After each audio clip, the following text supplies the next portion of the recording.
Hey, this is Sione Kelepi, and you're on the Stage Door Show with Dave Hondel. The Stage Door Show, celebrating the independent artist. With your host, Dave Hondel. Hi, everybody. Welcome to the Stage Door Show tonight. This is Dave Hondel. I am so happy to have my guest with me tonight, Sione Kelepi. But does your mama know you dance like that? Welcome, Sione. Thank you for joining me tonight. Thank you. I feel so honored. Well, I feel honored as well, and we're so happy that you joined us tonight. And a lot of people know you from the Meghan Trainor All About That Bass video, which, again, 2.4 billion views. And I said billion. Crazy amount of views. And so talk about that experience, because I know you started out doing Vine videos, but how did that kind of lead into the Meghan Trainor video, or how did that process go? Yeah, actually Vine really did help me out with getting myself out there. Because before I even got the Meghan Trainor video, I had just gotten fired from the job that I used to work at. I mean, because of Vine, I had other opportunities come my way, audition for America's Got Talent, but I don't think I was ready for that, and I still don't. But I was just denying a lot of other opportunities.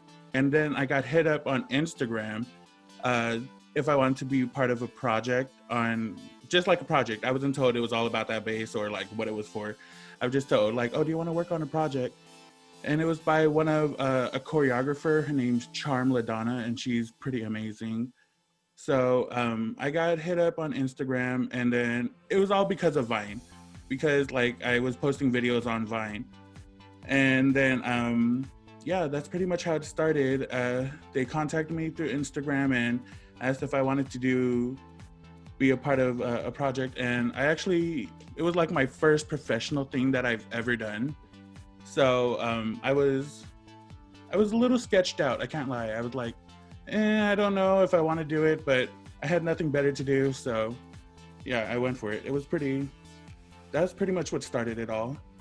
Well, I mean, when you, okay, so I understand, because I know Meghan Trainor at that time wasn't really a household name, and so I can understand your hesitancy. But once you kind of did the project and it kind of took off, I mean, did you kind of sit back and say, "Wow, that was incredible," or did you kind of at that point it was validated, or how was that? It made me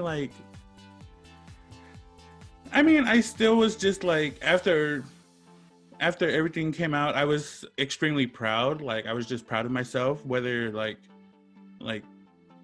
just getting out there and doing something that I've always wanted to do, which is dance professionally for something. So I was definitely extremely proud of myself. I didn't even I wasn't even worried about it having a lot of views. I was just more excited that I did it. Well, when you danced in that video too, I mean, I'm guessing it was done in a studio, and were you actually with Meghan during the shoot? Yeah, so when I first saw her, I didn't they had sent me the song before I actually accepted it. And when I heard the song, I didn't expect it to be a white girl, but white blonde. I thought it was a black girl. Not that race has anything to do with anything, but yeah, no, I understand. She just wasn't what I was expecting. And then so I walked into the room, and I believe she's getting her hair done, and she goes, "Oh, hey, you're that dancer." And I was like, yeah.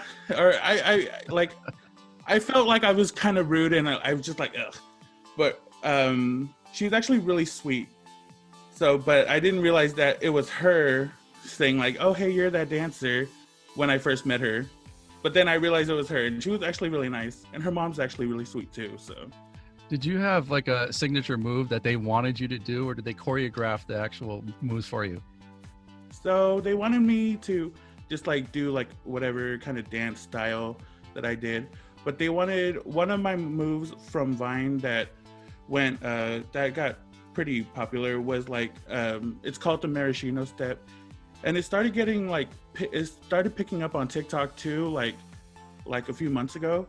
But it's basically I'm just in a parking lot and I just spin around It's a lot more interesting than just explaining it, but Yeah.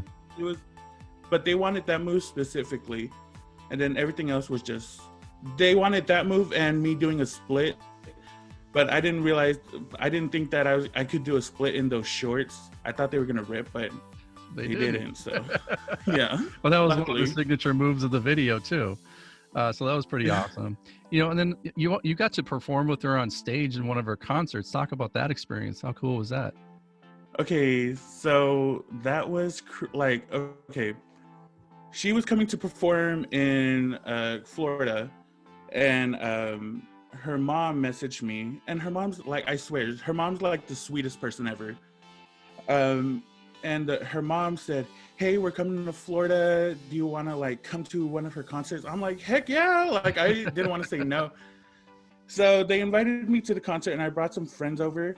And like while we were at the meet and greet, she was like, "Oh my gosh, can you perform with me on stage?" I was like, "What?" You weren't ready? I wasn't. Well, here's the thing. I kind of had a feeling she would ask. Yeah. But I wasn't gonna be like pushing. Like I wasn't gonna like, "Oh my gosh, can I like So she like asked me if I could perform with her on stage, and I was like, "Yeah, of course, sure." But like, sitting in the crowd and just looking at everybody, I started getting really nervous, and so it's getting like to All About That Bass song, and then I'm like backstage, and I'm like trying to like walk up the stairs, but I was getting so nervous that my legs just like locked up, or they just didn't want to move. Yeah. It wasn't until like her dad like he came from behind, he goes, "Get it," and he like smacked me on my ass, and I was like, "Oh." And then so it pretty much just pushed me forward. Yeah. Right after that, I heard I heard the part that I was supposed to come in, and everything just it didn't feel real, but it felt like something that I've always wanted to do. Sure. And it was really fun.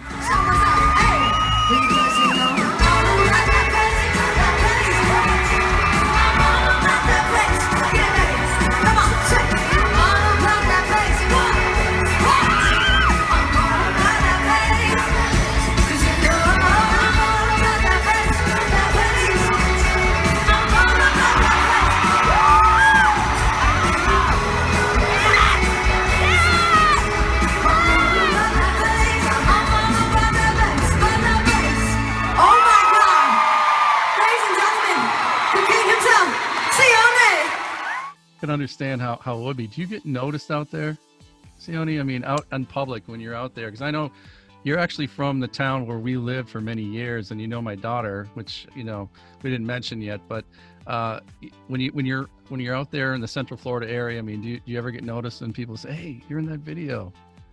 Well, I'm a homebody, so I barely like leave my house. But yeah, like when I do go it's not a lot. It's not like I don't get recognized a lot. But when I go to Publix, there's this guy who like knows who I was in, and he always brings it up like every time, and I feel kind of awkward. Yeah. Only because I don't know. I don't like too much attention, but it sounds like contradictory because like I'm trying to build myself for a social media platform. But like I just get really shy like in person.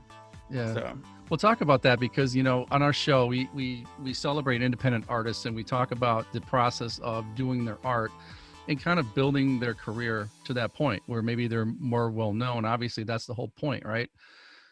But at the same time, some people don't have the I guess the comfort level of having the fame, I guess, and what comes along with it.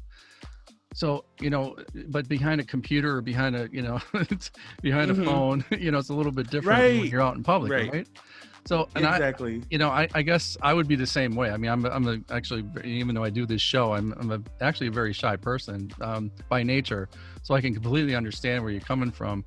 But, you being in this, and we'll talk about something else that you were in a little bit, but, I can understand that. But I mean, if you were to get that, like be noticed everywhere you went, I mean, would that make you uncomfortable, or would it something you can get used to?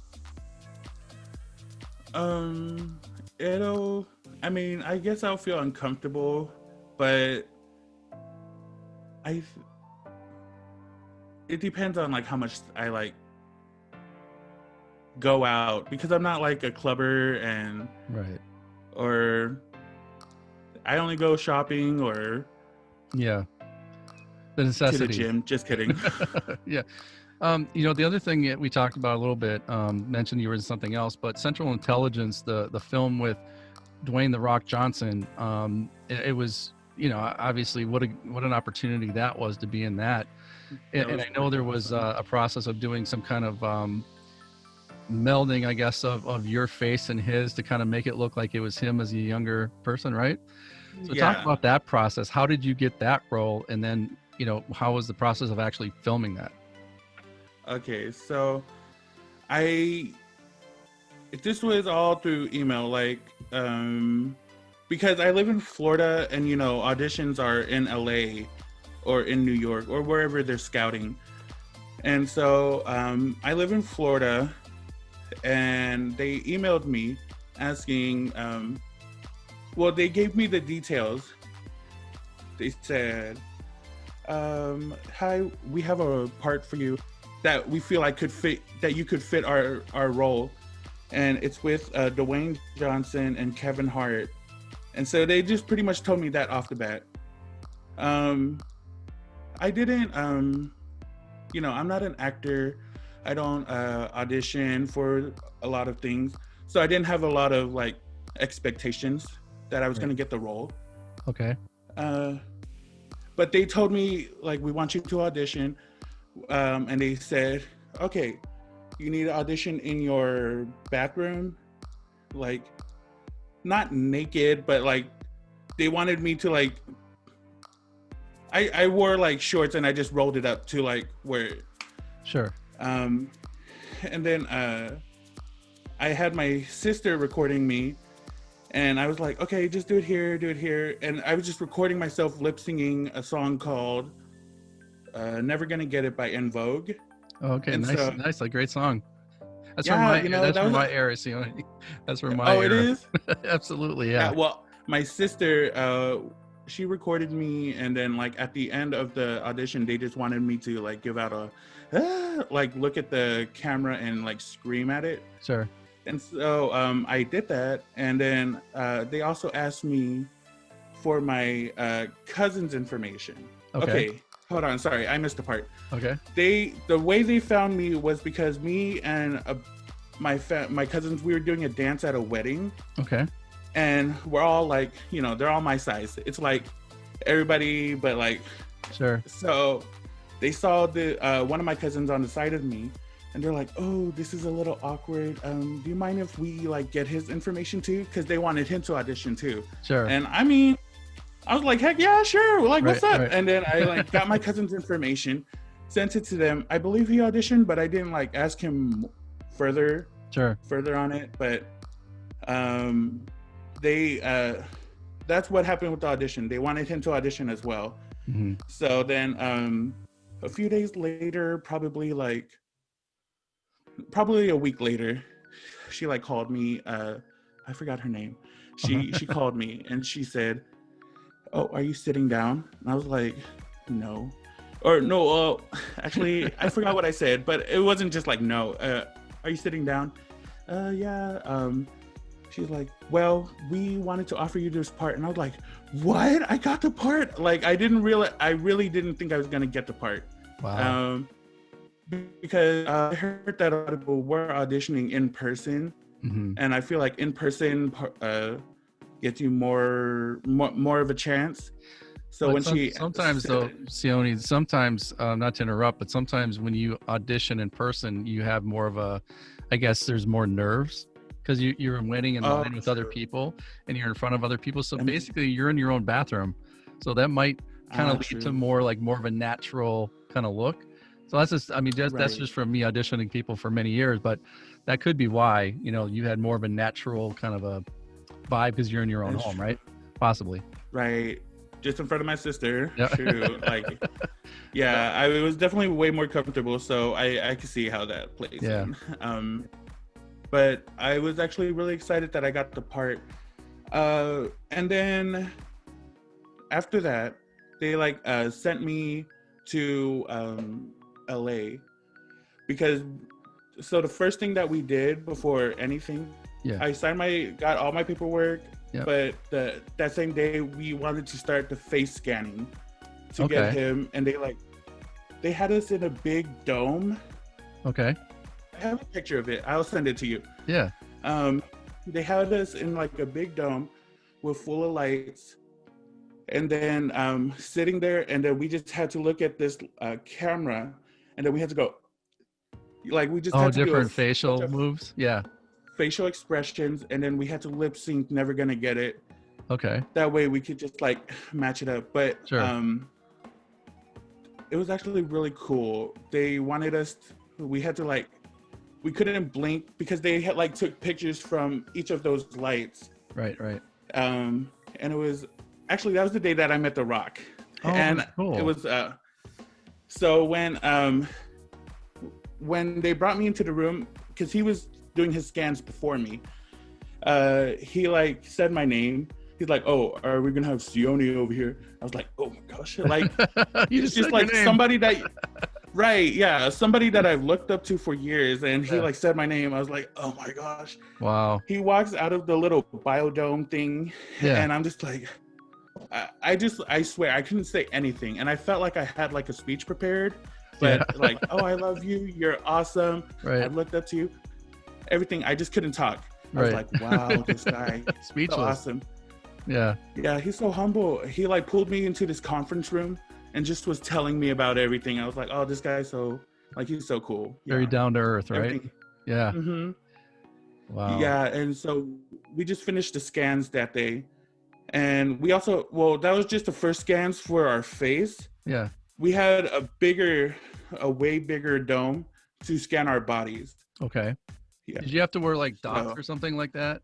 Did they put anything on you to kind of like help the CG people with that? So for the dots, they only did that while we were actually filming the scenes for the movie. The actual scene itself. Okay. Yeah. Yeah, they put dots all across my face. They didn't need it for my body because they weren't CGIing anything from for my body, but definitely for my face, they needed the dots. Sure. So now, after you saw the movie, did you kind of freak out a little bit and say, "Oh my gosh, that's the way"? I mean, the process, the way it worked, and that you got to do this, and then you see it on screen. How was that feeling for you to see that? Okay, so I cried. I mean, I was just really proud of myself and really happy. Absolutely. And actually, I left for All About That Bass. I actually cried after I filmed everything as well, like while I was at the airport. Yep. I cried. So for when I saw it on screen, I saw it with my dad and my sister. It was a little awkward, I can't lie, because like I'm like naked and it's just weird seeing it with my dad and my sister. Sure. But we all were just like in the like row crying. Yeah. Like it was just like, I guess we were all just like really happy for that moment. What a great experience. I mean, so proud of you. And Sione, I mean, talking about crying, when I had my first music video was played on national TV. I cried like a baby. I really did. So I completely understand. My gosh, that's awesome. Completely understand where you're coming from. So yeah, I mean, people that see, when you have, because you work so hard, you work so hard at what you're doing, and it's such a, I think people that aren't in the creative field, that sometimes don't understand what goes into being creative, whether it's dance, singing, anything.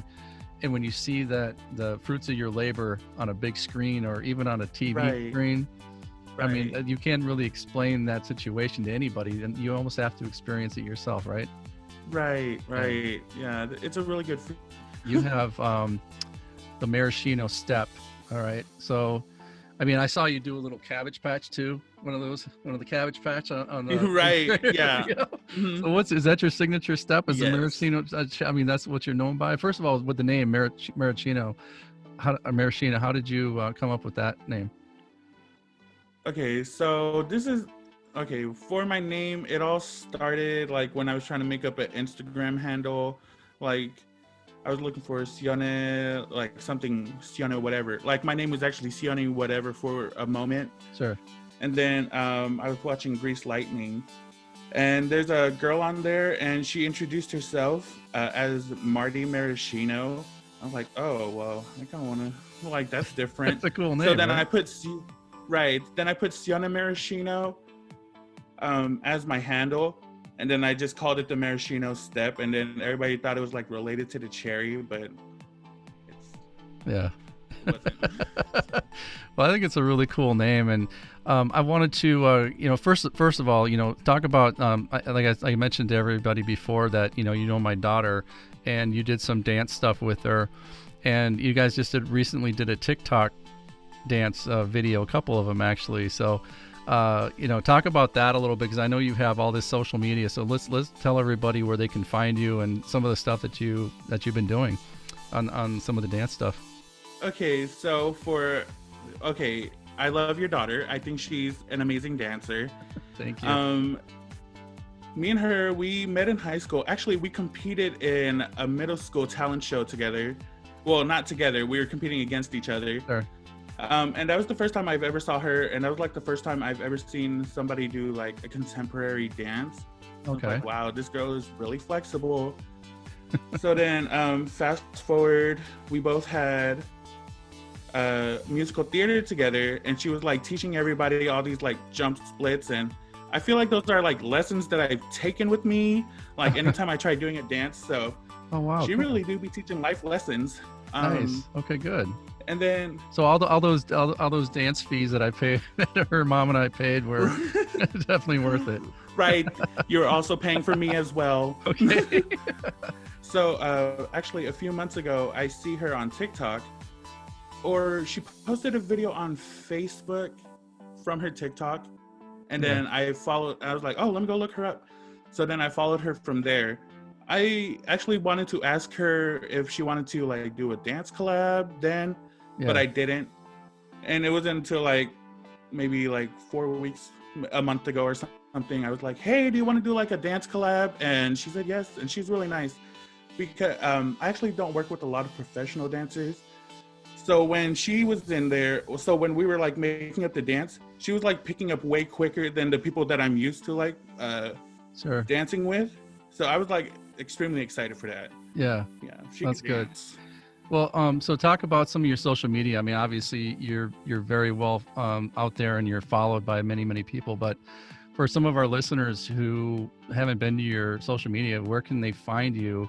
And, and I guess, there's Instagram, TikTok, and all the others, but let's talk about your handle and how they can search for you. So on Instagram, it's Sione Maraschino. Actually, if I can go back in time, I wish that I could change that name. Like Maraschino, I just feel like it's not, it was just like, oh, it's so cool, a cool name, but not thinking about it, I'm not a huge fan of it, but I'm keeping it. Yeah. Because I've had it for so long, like it wouldn't make sense to change it right now. Right. But on TikTok, you guys can follow me at Fatty McBatty, which is actually, when I was trying to make up a name, I texted like my group of friends, and I was like, guys, I want something, but like that has fat in it, something fat, because everybody like growing up, people were mean. Yeah. They would just like call me fat, like in a negative way. But I kind of just wanted to take the name and just be like, okay, well, I know I'm fat. So like next, what's the next, So my friends actually came up with Fatty McBatty, and that's where you can find me on everything else, like on TikTok, on YouTube. But I don't really post a lot on YouTube. So on TikTok and pretty much just TikTok, it's Fatty McBatty.